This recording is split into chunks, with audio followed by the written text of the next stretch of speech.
भाई ने पेश करे गांव राम ने पेश करया है, हकीकत दिखाई है भाई। वाकई ये चेतन नगरी है।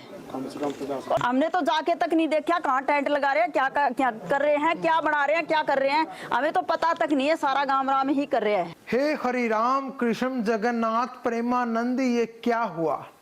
कल तक जो साध्वी महान तपस्वी थी वो आज पाखंडी हो गई।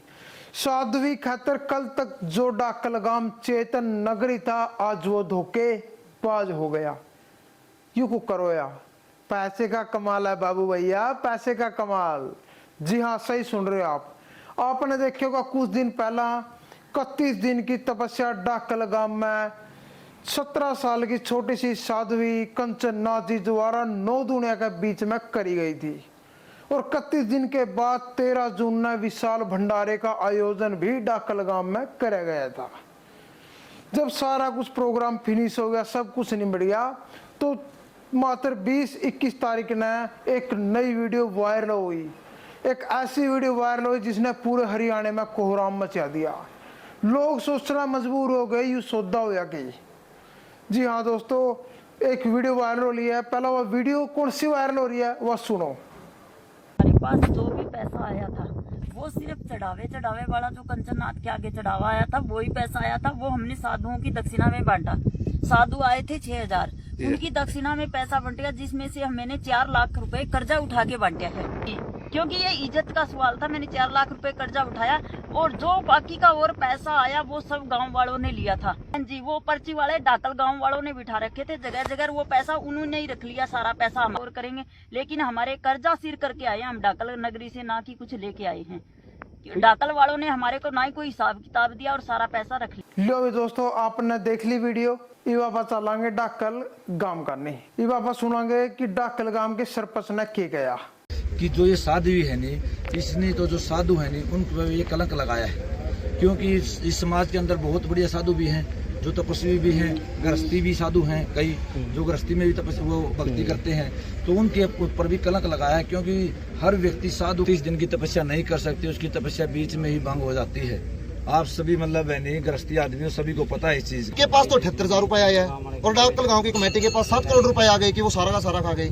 इतनी बड़ी तपस्वी है, इतनी बड़ी साध्वी कि मेरे पास तो 78,000 रुपए आया है, तो डाकल गांव ने क्या 7 करोड़ की पर्ची काट दी? उनमें से 60,000 आपको दे के भी गई है, वो कह रही है। मैं आपसे एक छोटी ही बात पूछ रहा हूँ। जो इस तपस्या का मेन मोटिव था, जो इस तपस्या का मेन संत था कंचन नाथ जी, जो लोग दर्शन करने आए थे वो किसके आए थे? कंचन नाथ जी का। उनके पास तो 78,000 रुपए आए हैं और डाकल गांव की कमेटी के पास 7 करोड़ रुपए आ गए कि वो सारा का सारा खा गई।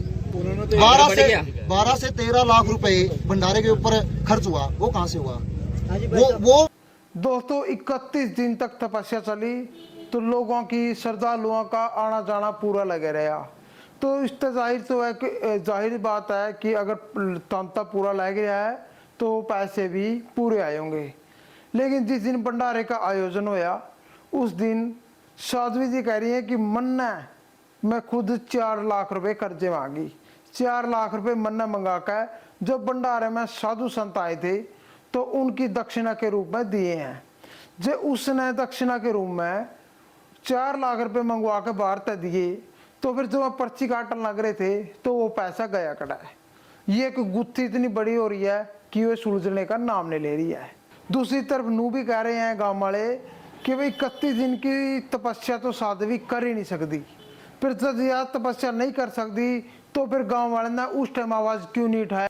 या फिर गांव वाले का यूं फर्ज था कि वह जितनी भी पर्ची कट गई, जितना भी पैसा आ गया कि हे साध्वी जी, जो भी पैसा आया है, जो भी खर्च हो गया और यूं बच गया, लाई तो ले, इसने जरा मर्जी खर्च कर, पूरा खर्च कर, या तो जरा मर्जी खर्च कर। आपने क्या लगा उस पैसे में पहला साध्वी का था या फिर गांव वाला का था?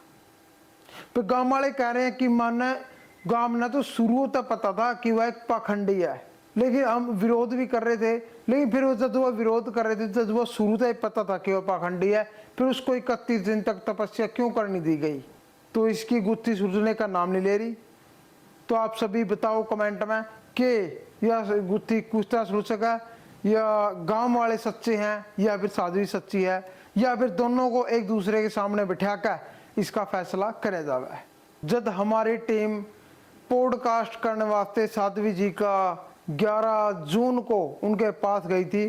तो पॉडकास्ट में उन्होंने क्या कहा था वो भी आप एक बार जरूर सुनो। भाई ने पेश करे गांव राम ने पेश करया है, हकीकत दिखाई है भाई, वाकई ये चेतन नगरी है। और देखो इस गांव में जितने भी मंदिर शिवालय बन रहे हैं गांव राम, सब पे पूरे जोर शोर से यानी सब कुछ करते हैं। यहाँ साल में कम से कम 5-6 भंडारे लगते हैं गांव में। जो यह वीडियो सुनी आपने, यह भंडारे तय 2 दिन पहला की है। तो आप अंदाजा लगाओ, भंडारे तय 2 दिन पहला तक सब कुछ सही था, फिर गड़बड़ कड़ा हुई, बेईमाना गांव वाला का आया या फिर साध्वी जी। उम्मीद है यह जल्दी गुत्थी सुलझेगी और सबका मन शांत होगा और एक नई दिशा मिलेगी। धन्यवाद। जय हिंद।